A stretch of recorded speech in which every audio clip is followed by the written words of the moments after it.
Hi guys, আজকে নিয়ে চলে এসেছি এসকে পিঠা। ওর জন্য জলে ভিজিয়ে রেখে দিয়েছিল চালটা। তারপর দিদি ওটাকে ভালো করে বেটে নিয়েছিল, কারণ কি ও থেকে আটা বেরোবে, ওই আটা দিয়েই তৈরি হবে এসকে পিঠা। তারপর দিদি আটাটাকে গুঁড়ো করে নিচ্ছিল। আর জানোই তো সবাই, শীতের দুপুরের ভিউটা হেভি, হাওয়া চলছে ফুরফুরে, এমন করেই চলে যাচ্ছে। তারপর আমি খেলছিলাম র্যাকেট, কারণ কি বাড়িতে আমি একটা বাচ্চাকে ডেকে র্যাকেট খেলছিলাম। অবশেষে দেখি দিদির আটা কোটা হয়ে গেছে। তারপর মা জল ও নুন দিয়ে ভালো করে আটাটাকে মিক্স করে একটা মাটির হাঁড়িতে দিয়ে দিয়েছিল, একটা পাতলা ডো করে ওটাকে চাপা দিয়ে দিল। তার কিছুক্ষণ পরেই তৈরি হয়ে গেছিল এসকে পিঠা।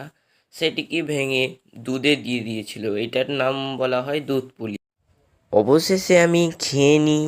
দেখা হচ্ছে নেক্সট মিনি ব্লগে, বাই।